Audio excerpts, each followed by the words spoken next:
வீட்டுல பிரச்சனைகள் இல்லாம இருக்கணும், வீட்டுல முசீபத்துகள் சண்டை சச்சரவுகள் வரக்கூடாதுன்னு ஆலிம்சாவை கூப்பிட்டு புருதா ஓதுறோம், மௌலுது ஓதுறோம், ராத்தி ஓதுறோம், அது மாதிரி இன்னும் நிறைய அமல்கள் செய்யறோம், சலாத்து நிறைய ஓதுறோம், அது மாதிரி சூரத்துல் பக்கரா ஓதுறோம். இதெல்லாம் நிறைய விஷயங்களை செய்யறோம். உதாரணத்துக்கு ஒருத்தர் சூரத்துல் பக்கரா வீட்டுல ஓதுறாரு. சூரத்துல் பக்கரா ஓதுறதுனால ஸல்லல்லாஹு அலைஹி வஸல்லம் சொன்னாங்க, பரக்கா, சூரத்துல் பக்கரா எந்த வீட்டில் ஓதப்படுகிறதோ அந்த வீடுகளில் பரக்கத்தை அந்த சூரத்துல் பக்கரா கொண்டு வரும் என்று அல்லாஹ்வுடைய தூதர் சொன்னாங்க. மாற்று கருத்து இல்ல.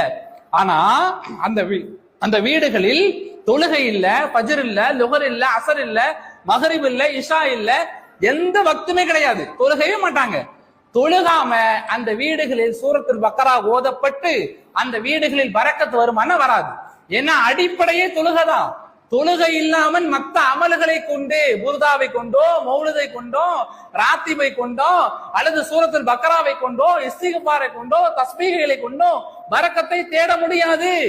பரக்கத் என்பது வராது. ஏன்னா அடிப்படை தொழுகை அந்த வீட்டுல இல்ல. தொழுகை இல்லாமல் மற்ற காரியங்களை கொண்டு பரக்கத்தை தேட முடியாது. அப்ப பரக்கத்துக்கு அடிப்படை என்ன? வீட்டுல சந்தோஷத்துக்கு நிம்மதிக்கு அடிப்படை என்ன? தொழுகை என்பதை நம்ம புரிஞ்சுக்கணும்.